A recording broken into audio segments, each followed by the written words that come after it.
Selamat datang ke episod 3 podcast Keluar Sekejap bersama saya Syaril Hamdan. Dan saya Khairi Jamaluddin. Apa khabar KJ? Okay, you? Not bad, not bad. Tengah tunggu Newcastle main malam ini. Okay, ada peluang Malam ini kita rekod menang? ni. Ada peluang nak menang, ada Okay. peluang nak menang.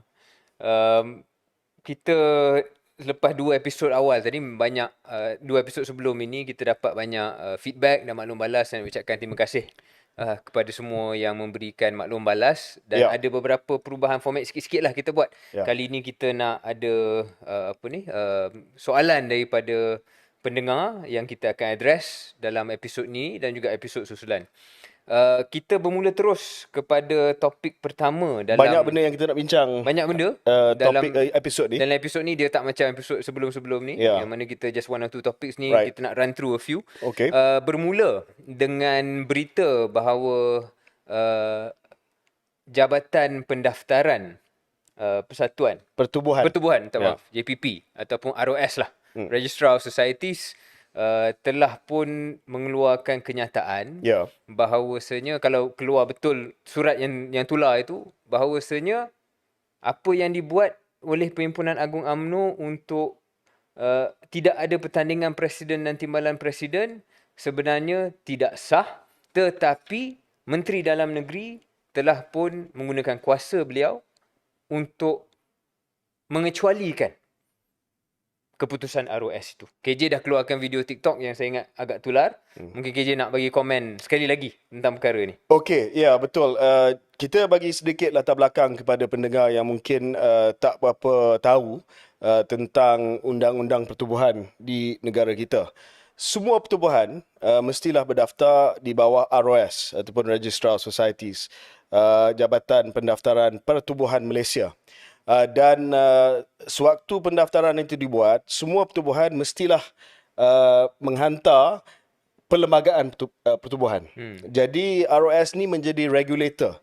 Kalau ada pertikaian daripada ahli-ahli sebelum pergi ke mahkamah, dia boleh rujuk kepada ROS sebagai badan yang mengawal selia semua pertubuhan, termasuk pertubuhan politik di Malaysia.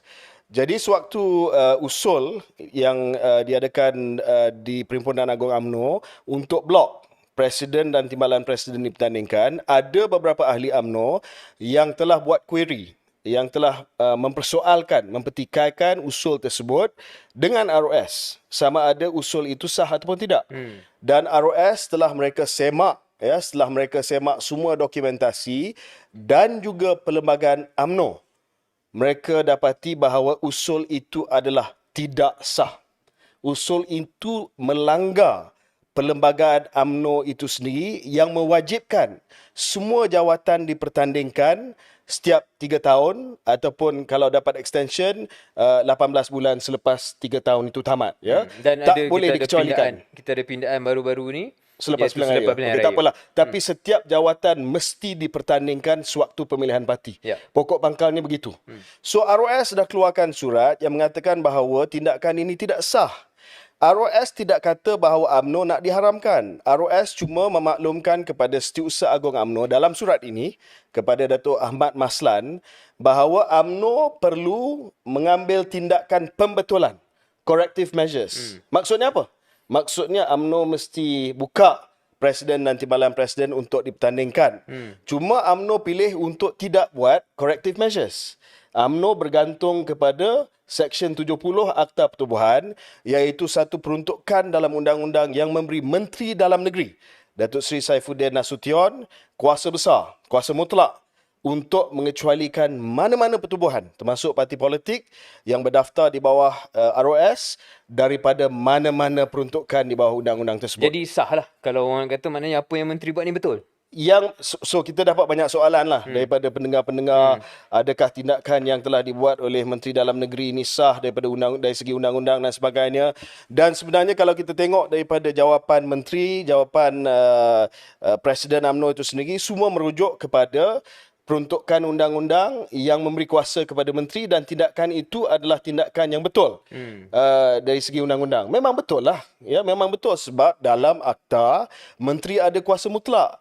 Cuma apa yang kita nak sampaikan di sini adalah kenapa UMNO tidak melaksanakan tindakan pembetulan, corrective measures, dan bergantung harap kepada ihsan daripada menteri dan sebab-sebab tak diberikan. Dalam parlimen, Datuk Seri Saifuddin Nasution kata saya dah bincang dengan penasihat undang-undang KDN dan sebagainya dan keputusan saya adalah sah dari segi undang-undang. Itu bukan isu dia. Isu dia kenapa UMNO bergantung harap kepada pengecualian daripada menteri dan tidak buka presiden dan timbalan presiden jawatan untuk dipertandingkan kerana usul itu jelas tidak sah. Itu isu dia. Itu isu dia lah. Maknanya dari segi legality tu kita tak pertikai. It's legal. But the point is kenapa parti UMNO, parti Keramat sanggup ambil option untuk dapat ihsan daripada menteri bukan daripada parti dia.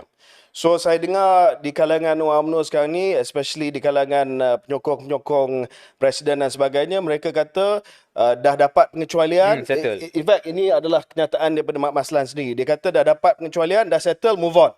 Tak payah bincang tentang isu ni lagi. Okey, tak apalah.